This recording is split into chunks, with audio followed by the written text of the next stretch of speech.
News 7 Tamil, பொறுப்பும் பொது நலமும். பிறகு மீண்டும் RSTMT கம்பிகள் வழங்கும் கேள்வி நேரம் நிகழ்ச்சிக்கு உங்களை மிகுந்த அன்போடு வரவேற்கின்றேன். இலங்கை அகதிகள், இந்தியாவில் வாழ்ந்து கொண்டிருக்கக்கூடிய, குறிப்பாக தமிழகத்தில் வாழ்ந்து கொண்டிருக்கக்கூடிய இலங்கை அகதிகளை திருப்பி அனுப்புவது தொடர்பான ஒரு ஆலோசனை கூட்டம் டெல்லியில் நடைபெற இருக்கிறது. இதை ஒத்திவைக்க வேண்டும் என்று தமிழக அரசு ஒரு கோரிக்கையை விடுத்திருக்கிறது. இலங்கை அகதிகளை திருப்பி அனுப்புவதற்கான சூழல் அங்கே ஏற்பட்டிருக்கிறதா, அதன் அனுப்ப வேண்டும் என்ற ஒரு பேச்சு தொடர்ந்து நீடித்துக் கொண்டிருக்கிறது. இன்றைக்கு அது ஆலோசனை கூட்டம் என்ற அளவிற்கு செல்வதற்கான தேவையும் அவசியமும் என்ன, அந்த தளத்தில் வாதிக்கிறோம். நம்மோடு இந்த இடைவேளைக்கு பிறகு நம்மோடு தமிழக வாழ்வுரிமை கட்சியினுடைய தலைவரும் முன்னாள் சட்டப்பேரவை உறுப்பினருமான திரு வேல்முருகன் நம்மோடு இணைகிறார். அவரிடமிருந்து தொடங்கலாம். வணக்கம் சார். இந்த மத்திய அரசினுடைய இந்த முடிவு, ஒரு ஆலோசனை கூட்டம், அதற்கு தமிழக அரசினுடைய எதிர்ப்பு, இதை குறித்து உங்களுடைய அடிப்படையிலான பார்வை என்ன? இலங்கை அகதிகளை திருப்பி அனுப்புவதற்கான ஒரு தேவையும் சூழலும் இந்தியாவில் ஏற்பட்டிருக்கிறதா? இலங்கையில் ஏற்பட்டிருக்கிறாங்கிறது ரெண்டாவது பேசலாம். இந்தியாவில் ஏற்பட்டிருக்கிறதா? இல்லை, முதல்ல நம்முடைய பாரத பிரதமருக்கு மாண்புமிகு தமிழக முதலமைச்சர் திரு ஓ பன்னீர்செல்வம் அவர்கள், மாண்புமிகு அனைத்து இந்திய அண்ணா திராவிட முன்னேற்ற கழகத்தின் பொதுச் செயலாளர் அம்மா அவர்களுடைய ஆலோசனை கேட்டு இப்படி ஒரு வலுவான ஒரு கடிதத்தை எழுதி, இந்திய அரசு இதற்கான கூட்டத்தை இப்போது கூட்டுவதற்கான இது நேரம் அல்ல அப்படி என்று வலியுறுத்தி எழுதிய அந்த கடிதத்திற்காக நான் நன்றி சொல்ல கடமைப்பட்டிருக்கிறேன். காரணம், இப்படி ஒரு கடிதத்தை தமிழக அரசு மத்திய அரசின் மூலமாக வலியுறுத்த வேண்டும் என்று முதலில் தமிழ்நாட்டில் இந்த பிரச்சனையை குறித்து கடிதம் எழுதியவன், இதற்கான ஊடகங்களில் அறிக்கை தந்தவன், வலியுறுத்தியவன் என்ற அடிப்படையில் நான் முதலில் இந்த அதாவது நான் சொன்னதுக்காக மட்டும் முதலமைச்சர் ஏற்க மாட்டாங்க. நியாயத்தின் அடிப்படையில் தமிழக அரசே, ஒரு அரசாங்கமே, ஒரு முதலமைச்சரே பிரதமருக்கு கடிதம் எழுதுறாங்கன்னா, அப்போ இங்கே வாழ்கின்ற ஈழத்தமிழ் மக்களுடைய அந்த அவலங்கள், அவருடைய துன்பங்கள், துயரங்களை உணர்ந்த காரணத்தினால் இப்படி ஒரு கடிதம் முறையாக சென்றிருக்கிறது என்பதுதான் என்னுடைய பார்வை. நான் ஏற்கனவே குறிப்பிட்டது போல, இந்த வீர சமர் இலங்கைக்கான வெளியுறவுத்துறை அமைச்சரும் சுஷ்மா ஸ்வராஜ் அவர்களும் சந்தித்த போது இதற்கான ஒரு முடிவு எட்டப்பட்டதாக நான் அந்த அறிக்கையில் குறிப்பிட்டிருந்தேன். ஆனால் இலங்கையில் என்ன போர் நடக்கும்போது உயிர்கள் தினம் தினம் பலியாகி கொண்டிருந்தது. அது ஒன்று மட்டும்தான் தற்போது நிறுத்தப்பட்டிருக்கிறது. அதாவது விமான குண்டுகளும், ஆட்லரி பீரங்கிகளும், ஏவுகணைகளையும், பாஸ்பரஸ் குண்டுகளும் இப்போது இலங்கை தீவில் தமிழீழ பகுதியில் எமது மக்கள் மீது அங்கு விழவில்லை. ஆனால் அதை தவிர்த்து அங்கு எல்லா விதமான அநியாயங்களும், அக்கிரமங்களும் இன்னும் நடந்தேறி வருகிறது. உதாரணத்திற்கு, அவர்களிடத்தில் பறிக்கப்பட்ட அத்தனை காணி நிலங்களும் ஒன்று கூட இன்னும் திருப்பி தரப்படல. ஒன்று, 4 ஒரு இராணுவம் என்பது முற்றுமுறுமாக அங்கு நிறுத்தப்பட்டிருக்கிறது. எதுவும் அங்கு எடுத்துக்கொள்ளப்படவில்லை. இன்னும் சொல்லப்போனால், சிறிசேனா என்கிற இந்த புதிய அதிபர் பதவிக்கு வருகின்ற போதே நான் இராணுவத்தை வெளியேற்ற முடியாது என்று திட்டவட்டமாக அறிவித்துவிட்டு தான் நாங்கள் பதவிக்கு வந்தார். ஒரு கொலைகாரன், ஒரு இனப்படுகொலையாளன், ஒரு இனவெறியன், ஒரு கற்பழிப்பு வன்புயற்சிக்கு உள்ளாக்கக்கூடிய ஒரு மிக ஆத்திரம் பிடிச்ச ஒரு மனித குலத்திற்கே மிகப்பெரிய தீங்கு இழுக்கக்கூடிய ஒரு அக்கிரமகாரனை வாக்குச்சீட்டு என்கிற ஆயுதத்தின் மூலம் பயன்படுத்தி ஈழத்தமிழர்கள் வெளியேற்றி இருக்கிறார்கள். அது ஒன்றுதான் அங்கே நடந்திருக்கிறது. ஆனால் அங்கே இன்னும் வெள்ள வேண்டில் கடத்துறதுலேருந்து இலங்கை ஈழ தமிழர்கள் மாணவர்களாக இருந்தால், இளைஞர்களாக இருந்தால் நாளை புலியாக மாறுவோம் என்ற ஐயத்தில் இன்னும் கொலை செய்யப்படுகின்றாங்க. அங்கே இருக்கிற வன்முறை கும்பலால், அங்கே இருக்கிற சிங்கள வெறி பிடித்த கும்பலால் அது நடந்துகிட்டு இருக்கு. பெண்கள் பாலியல் வல்லுறவுக்கு உள்ளாவது அங்கே நடந்துகிட்டு தான் இருக்குது. ஆனால் எந்தவித ஒரு மாற்றமும் அந்த மண்ணில் நிகழல. ஒரு ஓட்டுச்சீட்டு என்கிற மாற்றம் மட்டும்தான் நடந்திருக்க தவிர, மீதி தமிழ் மக்கள் அங்கு சுதந்திரமாக, உயிருக்கு அச்சம் இல்லாமல், தன்னுடைய கற்புக்கு பாதுகாப்போடு, இளைஞர்களுக்கான போதிய கல்வியோடு எந்தவித ஒரு மாற்றம் அங்கு நடைபெறவில்லை. அப்படிப்பட்ட ஒரு சூழலில் இந்திய அரசு அவசரமாக உடனடியாக இலங்கை வெளியுறவுத்துறை அமைச்சரை அழைத்து இங்கு பேச்சுவார்த்தை நடத்தி உடனடியாக அதை வெளியேற்ற வேண்டும் என்று தாய் தமிழ்நாட்டு அரசுடைய ஒப்புதல் இல்லாமல், இலங்கையிலிருந்து வந்திருக்கிற இந்த 1 லட்சத்துக்கு மேற்பட்ட எமது அகதிகள் என்று சொல்லக்கூடிய எமது ஈழ தொப்புள்கொடி உறவுகளுடைய அனுமதியை பெறாமல் நாங்கள் வெளியேற்றுவோம், அவர்களை அனுப்பி வைப்போம் என்று சொல்வது என்பது சர்வதேசத்தை ஏமாற்றுவதற்கும், இதில் சர்வதேச ஒரு அரசியல் பின்னணி இதில் பிணைந்திருக்கிறது என்பதுதான் நான் குற்றச்சாட்டாக சொல்ல விரும்புகிறேன்.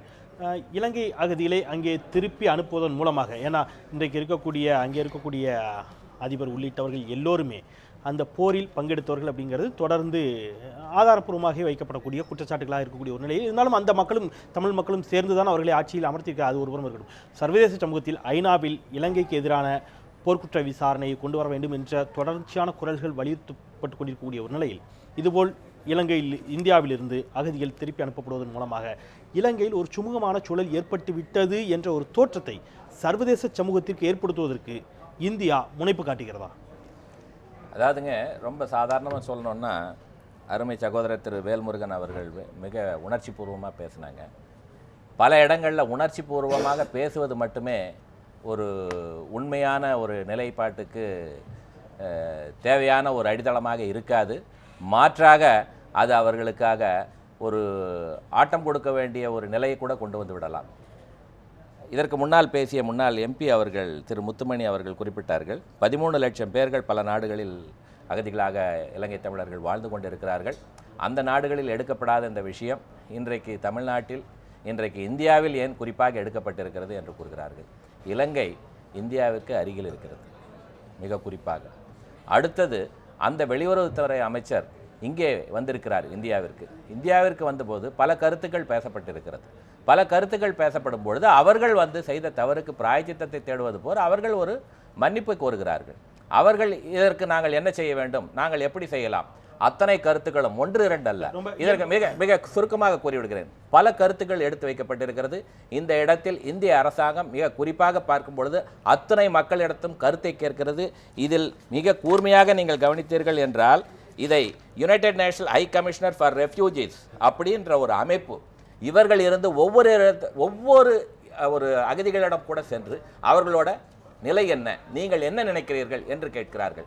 சந்திரஹாசன் போன்றவர்கள் பல காலங்களாக போராடி வருகிறார்கள். அவர்கள் குறிப்பாக குறிப்பிட்டது என்னவென்றால், இந்த 13வது சட்ட திருத்தங்களில் என்னென்ன மாற்றங்கள் வருகிறது என்று குறிப்பாக பேசப்படுவதற்கு அப்பாற்பட்டு கிட்டத்தட்ட 48 ஷரத்துக்களை வைத்திருக்கிறார்கள். இந்த 48 ஷரத்துக்களும் இந்த மக்களுக்கு தேவையான ஒரு பாதுகாப்பை அளிக்கும்.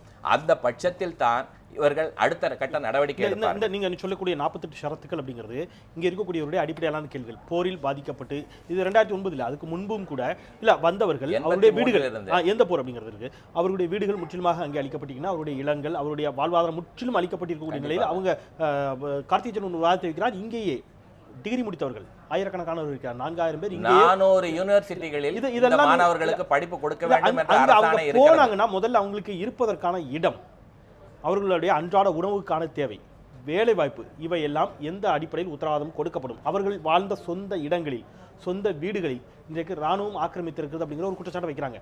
இவர்கள் போவது இருக்கட்டும், அங்கேயே இருக்கக்கூடியவர்களுக்கே இன்றைக்கும் முள்வேலி முகாம்களிலிருந்து வெளிவராத தமிழர்களும் இருந்து கொண்டுதான் இருக்கக்கூடிய நிலையில் அவர்களுக்கே மீண்டும் அவர்களுடைய வசிப்பிடங்களுக்கு திரும்ப முடியாத ஒரு சூழல் இருக்கின்ற பொழுது இங்கிருந்து அனுப்புவது எந்த அளவில் ஏற்புடையது அப்படிங்கிறது அனுப்புவதாக அதற்கான முயற்சி கேட்டிருக்கிறார்கள். கேட்டதற்கு தமிழக அரசிடம் கருத்து கேட்கிறார்கள். நீங்களும் இங்கே வாருங்கள், நாம் ஒன்று கூடி இதை பற்றி விவாதிப்போம் என்று கூறுகிறார்கள். விவாதமே வேண்டாம்.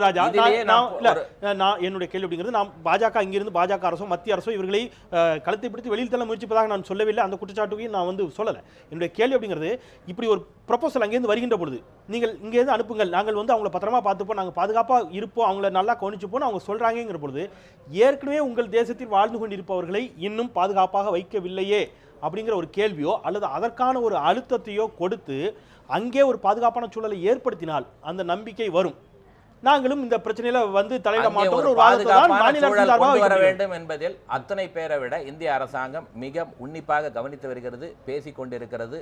கண்டிப்பாக அந்த இடத்தில் ஒரு நல்ல நிலை ஏற்பட்டுவிடும் என்பதில் எந்த விதமான ஐயப்பாடுமே கிடையாது. அதோட அடித்தளம் தான். குறிப்பாக பல கருத்துக்களை எடுத்துக்கொண்டால், மீனவர் பிரச்சனையிலிருந்து எது எடுத்தாலுமே இன்றைய அரசாங்கம் பாரதிய ஜனதா ஆட்சிக்கு வந்த பிறகு கடந்த 10 ஆண்டுகளை பற்றி விட்டுவிடுங்கள், இன்றைக்கு என்ன நடக்கிறது என்று பாருங்கள். மக்களது நல்லது நடக்க வேண்டும் என்ற ஒரு உரிமையில் அத்தனை பேரும் போராடி கொண்டிருக்கிறார்கள். அடுத்தது தமிழகத்தில் இருக்கும் பாரதிய ஜனதா உறுதியாக அதற்காக போராடி கொண்டிருக்கிறது. இந்த விவாதம் தொடர்பாக நானும் சில தரவுகளை படித்தேன். எனக்கு படிச்ச அளவில் ஒருவேளை நான் அதை கவனிக்காமல் விட்டுருக்கலாம் அல்லது வாசிக்காமல் விட்டுருக்கலாம். உங்களுக்கு தெரிந்திருந்தால் தெரியப்படுத்துவதற்காக தான் கேட்கிறேன். இப்போ இங்கிருந்து செல்பவர்களை அங்கே எங்கே வசிப்பதற்கான ஏற்பாடுகள், அவர்களுக்கான வாழ்வாதாரம், அவர்களுக்கான வேலை, அவர்களுக்கான உணவு, உடை, உறைவிடம், இந்த 3ஐயும் வச்சுக்கலாம். ரொம்ப சிம்பிளாக முடிச்சா, இதற்கு மத்திய அரசு என்ன மாதிரியான திட்டங்களை வைத்திருக்கிறது அல்லது அவங்க கிட்ட இருந்து ஏதாவது உறுதிமொழியை வாங்கியிருக்கிறார்களா? அதாவது இன்றைக்கு ஒரு தொலைக்காட்சி வாயிலாக நீங்கள் என்ன அறிந்திருக்கிறீர்களோ கண்டிப்பாக அதை விட 1% இந்திய அரசாங்கம் அந்த மக்களின் மீது பாசமும் அறிந்து தெரிந்து வைத்திருப்பார்கள். அவர்களுக்கு என்னென்ன பாதுகாப்பு தர வேண்டும், ஒரு மனிதனுக்கு அடிப்படை தேவை என்ன என்பதில் மிக உறுதியாக இருப்பார்கள் இந்த அரசாங்கம். ஏனென்றால் ஒரு சாமானிய மனிதன் இன்றைக்கு பாரத பிரதமராக அமர்ந்திருக்கிறார். சாமானியனுக்கு என்ன தேவை, என்னென்ன பாதுகாப்பு கொடுக்க வேண்டும், இன்னும் தெளிவாக என் கேள்வி கேட்கலையோன்னு எனக்கு டவுட்டா இருக்கு. நான் என்ன கேட்கிறேன், நான் கேட்கறது மோடியினுடைய திறமையோ அல்லது அவருடைய நம்பகத்தன்மையோ நான் சந்தேகப்படவே இல்லை. கண்டிப்பா எனக்கு இந்த ஒரு மக்களுக்கு இருக்கக்கூடிய அந்த அகதிகளுக்கு இருக்கக்கூடிய ஒரு சந்தேகமே வச்சுக்கலாமே, என்ன மாதிரியான திட்டங்கள் கொஞ்சம் சொல்லுங்களேன் அப்படின்னா. அதை பேசுறதுக்கு தானே கூப்பிடுறோம். இல்ல நீங்க என்ன சொல்றீங்க, நாங்க என்ன சொல்றோம், பேசுறது தானே கூப்பிடுறோம். தமிழக அரசை தானே கூப்பிட்டுருக்கிறோம். அதாங்க ஒரு ஆலோசனை தான். நீங்க இந்த ஆலோசனைகளை அங்கே சென்று நீங்க இங்க இருந்து கூப்பிடுறீங்க, நீங்க இங்க மேடையில் பேசக்கூடிய ஊடகங்களில் பேசக்கூடிய வாதங்களை, ஆலோசனைகளை ஏன் மத்திய அரசிடம் சென்று வைக்கக்கூடாது? தீர்வு காணக்கூடிய இடத்தில் மத்திய அரசு தானே இருக்குங்கிற ஒரு கருத்தை வைக்கிறாங்கல்ல. நீங்க ஒட்டுமொத்தமாக மக்களுடைய உணர்வுக்கு ஏற்றபடி செயல்பட்டு கொண்டு இருக்கிற அரசு அனைத்து இந்த அம்மாவுடைய வழிகாட்டுதல் நடக்கிற அனைத்து இந்த அண்ணாதிமுக அரசு. இப்போ கூட்டம் கூட்டுவதற்கு முன்னால் நாங்கள் ஜனநாயகத்தை மதிக்கிறோம், அடிப்படை உரிமைகளை மதிக்கிறோம் என்பது பிஜேபியுடைய கோஷங்கள், சொல்லாத தலைவர்கள் இல்லை. அதே நேரத்தில் வங்கி அரசியல், ஓட்டு வங்கி அரசியல் நடத்த மாட்டோம் என்று கூட மோடி அவர்கள் பல கூட்டங்களில் பேசியிருக்கிறார்கள். நாங்கள் என்ன விரும்புகிறோம் என்று சொன்னால், இன்றைக்கு அடிப்படை பிரச்சனைகளெல்லாம் கவனம் செலுத்தாமல் இன்றைக்கு உலகமே குற்றஞ்சாட்டக்கூடிய ராஜபக்சே மீது போர்க்குற்ற நடவடிக்கை எடுக்கணுன்ற கருத்துக்கு பிஜேபி அரசுடைய கருத்து என்ன மக்கள் கேட்கிறார்கள். அது மட்டுமல்ல, இன்றைக்கு மனித உரிமை மீறல் நடந்திருக்கிறது.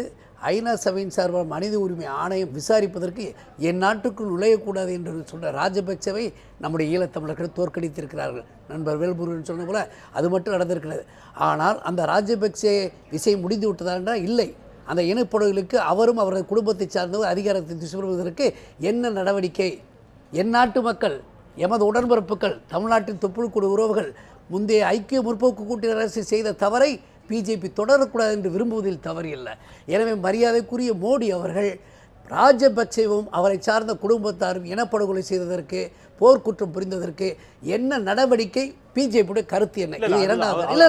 இதெல்லாம் முடிக்க கேள்வி எல்லாம் என்னவா இருக்குன்னா, இதெல்லாம் ஒரு ஆலோசனை கூட்டத்தில் பிரதமரிடம் அல்லது துறை சார்ந்த அதிகாரிகளிடம் பேசுவதில் இவர்களுக்கு என்ன தயக்கம்? இல்லை, நாங்கள் சொல்றோம், அதிமுகவின் சார்பாக முன்னாள் முதலமைச்சர் அம்மா சென்று சந்திச்சு வலியுறுத்தியதை பிரதமரை சந்திச்சோ இல்ல இதுக்கு முன்னாடி கடந்த கால காங்கிரஸ் அரசு விட்டு இப்ப சமீப காலம் என்ன இன்னைக்கு 3 சட்டமன்ற தீர்மானம் அவர் குறிப்பிட்டது போல 3 சட்டமன்ற தீர்மானத்துல முக்கியமான 3 சட்டமன்ற தீர்மானத்துல ஒன்றை பாரதிய ஜனதாவுடைய புதிய அரசாங்கம் நாங்கள் நடைமுறைப்படுத்துவோம், இலங்கையின் மீது பொருளாதார தடை விதிப்போம்னு சொல்லியிருக்காங்களா, போர்க்குற்ற விசாரணைக்கு நாங்கள் உள்ள அனுமதிப்பிற்கு ஏற்பாடு செய்வோம் நாங்கள் சொல்லியிருக்காங்களா. இன்னும் சொல்றாங்க, இந்த மோடி அரசு ஏற்பட்ட பிறகு இன்றைக்கு கைது செய்யப்பட்ட மீனவர்களையே எவ்வளவு கஷ்டப்பட்டு கொண்டு வந்தாங்க, தமிழ்நாட்டு கொடுத்த வாக்குறுதியை காப்பாற்றுறாங்க. ஆனா அவருடைய படகுகள் 85 படகுகளை இதுவரையிலும் ஒன்றை கூட இன்னும் விடுதலை செய்ய முடியாத இந்திய அரசால, மோடி அரசால 1,20,000 மக்கள் அங்க கொண்டு போய் அவங்களுக்கு நாங்க வீடு கொடுப்போம், 3 வேளை உணவு கொடுப்போம், அங்க பாலியல் தொந்தரவு இல்லாம நாங்க பாதுகாத்துப்போம் அப்படின்னு உங்களால கேரண்டி கொடுக்க முடியுமா?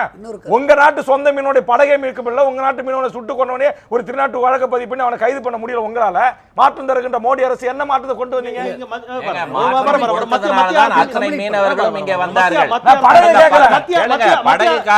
சில பிரச்சனைகள் இருக்கிறது. மத்திய அரசு மீதான சில குற்றச்சாட்டுகளை நீங்கள் அறிக்கின்ற பொழுது இங்க இருக்கக்கூடிய நீங்க அகதிகள் முகாமை பத்தி பேசுகிற பொழுது அதனுடைய இன்னொரு சிறப்பு முகாம்கள், இங்க இருக்கக்கூடிய சிறப்பு முகாம்கள் புந்தமல்லி இருந்தது இப்போ இல்ல அவங்க மரண வாக்குமூலம் எழுதி வைத்து விட்டு தற்கொலைக்கு முயற்சி செய்தார்கள். அவங்களை விடுதலை செய்ய வேண்டிய அதிகாரம் மத்திய அரசு கிட்ட தான் இருக்கு. ஏன் செய்யல? இங்க இருக்கக்கூடிய சிறப்பு இல்ல இங்க அதுதான் கேக்குறேன். சட்ட ரீதியாக மாநில அரசுக்கு இருக்கக்கூடிய அதிகாரத்தை பயன்படுத்தி சிறப்பு முகாம்களை வெறும் முகாமாக கூட மாற்ற இயலாத சூழல் தான் இருக்கிறதா? சட்டம் அப்படித்தான் இருக்கு. கட்டுப்பாட்டுல இருக்குது அந்த சிறப்பு முகாம் இருந்தா மத்திய அரசு நினைச்சாதான் அதை மூட முடியல. ஏன் மத்திய அரசு அதை மூட முடியல? நான் சொல்லிடுறேன். நீங்கள் சொல்வது அனைத்து இந்திய அதிமுக அரசை பொறுத்தவரை எல்லா வகையிலுமே நமது உடன்பிறப்புக்கு ஈழத்தமிழர்களுக்கு அவர்கள் அகதிகளாக இருந்தாலும் அங்கே இருந்தாலும் விடியில் காண வேண்டும் முதன்மையான புரட்சித்தில் அம்மா இருப்பதால்தான் சட்டமன்றத்தில் பொன்னெழுத்துக்காக பொறிக்கப்பட்ட உலகத்தமிழர் எதிர்பார்த்த ஏழக்கூடிய மக்களுடைய உணர்வை தீர்மானமாக வடிவமைத்தார்கள். அந்த தீர்மானங்கள் இப்போதும் அப்படியே உயிரோட்டத்தில் இருக்கிறது. அப்படி இருக்கட்டும், இங்கே இருக்க அகதிகள் 80% பேர் அந்த நாட்டின் சூழல் சரியில்லை என்று ஓபிஎஸ் உடைய அறிக்கையை ஏற்றுக்கொண்டு இருக்கிறார்கள். போவதற்கு 70 விழுக்காடு மக்கள் அங்கே போவதற்கு விருப்பம் தெரிவிக்கிறார்கள் அப்படின்னு சுதர்சன் நாடாளுமன்ற நிலைக்குழுவின் தலைவராக இருக்கக்கூடிய சுதர்சன் ஆட்சியப்பன் அங்கே சென்று நேற்று ராமேஸ்வரத்தில் இருக்கக்கூடிய அகதிகளை சந்தித்து விட்டு அவர் சில தொண்டு நிறுவனங்கள் நடத்தக்கூடிய சில ஆய்வுகளின் அடிப்படையில் இது போன்ற தகவல் வந்திருப்பதாக அவர் ஒரு பதிவை செய்திருக்கிறார். 80 விழுக்காடு மக்கள் செல்வதற்கு விருப்பம் தெரிவிக்கவில்லை அப்படிங்கிற ஒரு கருத்தை நீங்க பதிவு செய்கிறீர்கள். இலங்கையில் அதற்கான சூழல் இப்பொழுது ஏற்பட்டிருக்கிறதா? ஏன்னா ஏற்கனவே வந்த விக்னேஸ்வரன் இங்கே இருக்கக்கூடிய புலம்பெயர்ந்து வாழக்கூடிய அகதிகள் எல்லாம் நாடு திரும்ப வேண்டும் என்ற ஒரு வாதத்தை அவரும் முன்வைத்திருந்தார். அது குறித்து நாம் அங்கே இருக்கக்கூடிய இலங்கையில் இருக்கக்கூடிய செல்வம் அடைக்கலநாதரோடு தொலைபேசி வாயிலாக கேட்கலாம். ஒரு சிறிய இடைவேளைக்கு பிறகு காத்திருங்கள்.